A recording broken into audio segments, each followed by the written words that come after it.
സംസ്ഥാനത്ത് അതിശക്തമായ മഴ പെയ്യും എന്നാണ് കാലാവസ്ഥാ കേന്ദ്രം അറിയിക്കുന്നത്. 14 ജില്ലകളിലും മഴ മുന്നറിയിപ്പ് വന്നിരിക്കുന്നു. എറണാകുളം, ഇടുക്കി, മലപ്പുറം, കോഴിക്കോട്, കണ്ണൂർ, കാസർഗോഡ് ജില്ലകളിൽ ഓറഞ്ച് അലർട്ടായിരിക്കും. 8 ജില്ലകളിൽ യെല്ലോ മുന്നറിയിപ്പും വന്നു കഴിഞ്ഞു. അപ്പോൾ ജാഗ്രത പാലിക്കേണ്ട സാഹചര്യമുണ്ട്. കൊച്ചി നഗരത്തിൽ പലയിടങ്ങളിലും വെള്ളക്കെട്ടാണിപ്പോൾ. എറണാകുളം സൗത്ത് റെയിൽവേ സ്റ്റേഷൻ പരിസരത്ത് വ്യാപാര സ്ഥാപനങ്ങളിലൊക്കെ വെള്ളം കയറി. ഇപ്പോൾ മഴയ്ക്കൊരു ശമനമുണ്ടെന്നാണ് മനസ്സിലാക്കുന്നത്. വെള്ളക്കെട്ട് കാരണം റെയിൽവേ സ്റ്റേഷനിലേക്ക് എത്തുന്നവർ ദുരിതത്തിലായി. ഇതാണ് സൗത്ത് റെയിൽവേ സ്റ്റേഷൻ എന്നുള്ള ദൃശ്യം. എറണാകുളം സൗത്ത് റെയിൽവേ സ്റ്റേഷനാണ്. ഈ വെള്ളക്കെട്ടിന് ശമനം ഉണ്ടാക്കാൻ പഠിച്ച പണി 18ഉം 19ഉം പലരും നോക്കി, ഇനിയും കഴിഞ്ഞിട്ടില്ല. എറണാകുളം സൗത്ത് റെയിൽവേ സ്റ്റേഷനിൽ നിന്ന് റാഫി കരീം തത്സമയം ചേരുകയാണ്. റാഫി, റെയിൽവേ സ്റ്റേഷനിലേക്ക് എത്തുന്ന ആളുകൾക്ക് വലിയ ബുദ്ധിമുട്ടായി കാണുമല്ലോ. ആദ്യം നമുക്ക് ചില പ്രതികരണങ്ങൾ കാണാം. ഞങ്ങൾ അരിപ്പാട് എങ്ങനെ ആൾക്കാർ ഇറങ്ങി വരും? കാര്യം നടുവൊന്നും വയ്യാത്തൊരു എത്ര നേരം കൊണ്ട് നിൽക്കുവാ ഇവിടെ?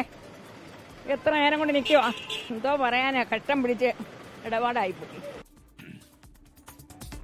റാഫി കരീം തത്സമയം ചേരുകയാണ്. സൗത്ത് റെയിൽവേ സ്റ്റേഷനിലേക്ക് കടക്കാൻ വല്ലാത്ത രീതിയിൽ വെള്ളക്കെട്ട് രൂപപ്പെട്ട് കഴിഞ്ഞു. കാര്യം മുണ്ടും സാരിയൊക്കെ ഉടുത്തു പോകുന്ന ആളുകൾക്കൊക്കെ വലിയ ബുദ്ധിമുട്ടായിരിക്കും. കരീം പറയൂ.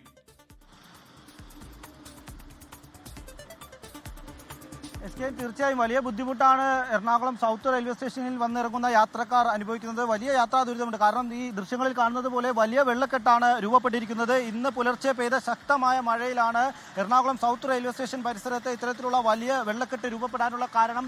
ഈ മഴയിൽ വെള്ളക്കെട്ട് രൂപപ്പെട്ടതിന് ശേഷം വെള്ളം ഇവിടുന്ന് ഡ്രൈനേജ് വഴി പോകാനുള്ള ഒരു സംവിധാനം ഇല്ലാതായതോടെയാണ് വലിയ ദുരിതം ആളുകൾ നേരിടുന്നത്. വാഹനങ്ങൾക്ക് പോലും കടന്നു പോകാൻ കഴിയാത്തൊരവസ്ഥയാണ്. നേരത്തെ നമ്മളിവിടെ നിൽക്കുമ്പോൾ ഈ വാഹനങ്ങൾ വെള്ളക്കെട്ടിൽ നിന്നു പോകുന്ന ഒരു സ്ഥിതി ഉണ്ടായിരുന്നു. പിന്നീട് തള്ളിയാണ് ഈ വാഹനങ്ങൾ ഇവിടെ നിന്ന് മാറ്റിയത്. ചേട്ടാ, ഞാൻ കടുത്തിരുത്തി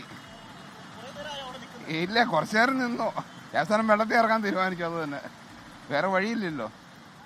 ഓക്കെ, ഞാൻ വരാപ്പോഴേക്ക്. ഓക്കെ, ഇത്തരത്തിൽ കുറെ 2 in 1 കാല് കഴി നടന്നു പോവാം. യെസ്, അതല്ലേ നല്ലത്.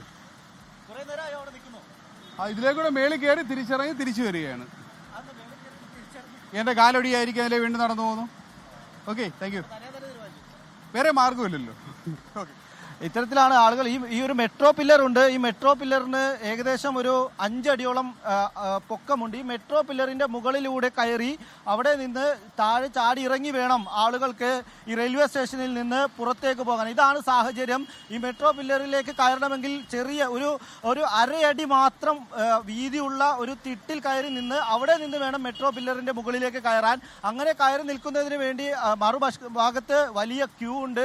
ഈ ചെറിയ കുട്ടികളും ഒപ്പം തന്നെ യുവാക്കളും ഈ മെട്രോ പില്ലറിന്റെ മുകളിൽ കയറി അവിടെ നിന്ന് താഴെ ചാടി ഇറങ്ങി കാല് നനയാതെ പോകാനുള്ള ശ്രമം നടത്തുമ്പോൾ പ്രായമായ ആളുകളാണ് വലിയ ബുദ്ധിമുട്ട് അനുഭവിക്കുന്നത്. അവർ ഈ കാല് കഴുകി നടന്ന് ഈ വെള്ളത്തിന്റെ ഈ ദുരിതം അനുഭവിച്ച് തന്നെ കടന്നു പോകേണ്ട ഒരു സ്ഥിതിയാണുള്ളത്. നേരത്തെ ഈ മെട്രോ പില്ലറിന്റെ മുകളിൽ നിന്ന് ഈ ആളുകൾ ചാടി ഇറങ്ങുന്നതിനിടയിൽ അവർക്ക് പരിക്ക് പറ്റുന്ന ദൃശ്യമില്ലുണ്ട്. ചില ആളുകൾ വീഴുന്ന സാഹചര്യം പോലും ഉണ്ടായിരുന്നു. ഇതാണ് എറണാകുളത്തെ സൗത്ത് റെയിൽവേ സ്റ്റേഷൻ പരിസരത്തെ ഒരു അവസ്ഥ. ഈ വെള്ളം ഡ്രൈനേജ് വഴി പോകാൻ പറ്റാതെ വന്നതോടാണ് ഇത്തരത്തിൽ വലിയ വെള്ളക്കെട്ട് രൂപപ്പെട്ടിരിക്കുന്നത്. ഏകദേശം പുലർച്ചെ 4 മണി 5 മണി സമയത്താണ് ശക്തമായ മഴയിൽ ഇവിടെ വെള്ളക്കെട്ട് രൂപപ്പെടുന്നത്.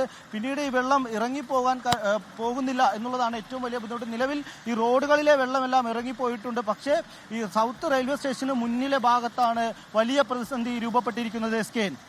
ഓക്കെ, റാഫി കരീമാണ് വിവരങ്ങൾ നൽകിയത്. ഈ കൊച്ചി നഗരത്തിൻ്റെ ഏറ്റവും വലിയ ശാപമാണ് ഈ വെള്ളക്കെട്ട്. ഒരുപാട് പണം ചിലവഴിച്ചു. കൊച്ചിൻ കോർപ്പറേഷനൊക്കെ ഇടപെട്ടു, മന്ത്രിമാരൊക്കെ ഇടപെട്ടു, കോടതിയും ഇതിൽ നിർണായകമായ ഇടപെടലൊക്കെ നടത്തിയിട്ടുണ്ട്. എന്നിട്ടും കാര്യങ്ങൾ ഇപ്പോഴും വഞ്ചി തിന്നക്കരയിലാണെന്ന് പറയുന്ന പോലെ മഴ നന്നായി പെയ്താൽ കൊച്ചിയിൽ വെള്ളം ഉയരും. മാത്രമല്ല, ഈ റെയിൽവേ സ്റ്റേഷനിലൊക്കെ തന്നെ സൗത്ത് റെയിൽവേ സ്റ്റേഷൻ ഏറ്റവും തിരക്കുള്ള കേരളത്തിലെ ഒരു റെയിൽവേ സ്റ്റേഷനാണ്. അവിടേക്ക് പോകാനൊക്കെ യാത്രക്കാർക്ക് വലിയ ബുദ്ധിമുട്ടായി. രാവിലെ ഓഫീസുകളിലേക്കൊക്കെ പോകേണ്ട ആൾക്കാരുണ്ടെങ്കിൽ വലിയ ബുദ്ധിമുട്ടാണ്. കല്യാണത്തിന് പോകേണ്ട ആൾക്കാർ ചമഞ്ഞൊരുങ്ങി വന്നു കഴിയുമ്പോൾ അതിലും വലിയ ബുദ്ധിമുട്ട്. അങ്ങനെ ജനങ്ങൾക്ക് മഴ വന്നാൽ വലിയ ദുരിതപ്പെയ്ത്തിൻ്റെ വഴിയായി റെയിൽവേ സ്റ്റേഷൻ പരിസരങ്ങൾ മാറിക്കഴിഞ്ഞു. ലോകത്തെവിടെയായാലും ഏത് സമയത്തും 24 വാർത്തകളും ഓഗ്മെന്റഡ് റിയാലിറ്റി പാക്കേജുകളും എക്സ്പ്ലെയിനറുകളും വിശദമായി കാണാൻ ഞങ്ങളുടെ യൂട്യൂബ് ചാനൽ നിങ്ങൾക്ക് സബ്സ്ക്രൈബ് ചെയ്യാം.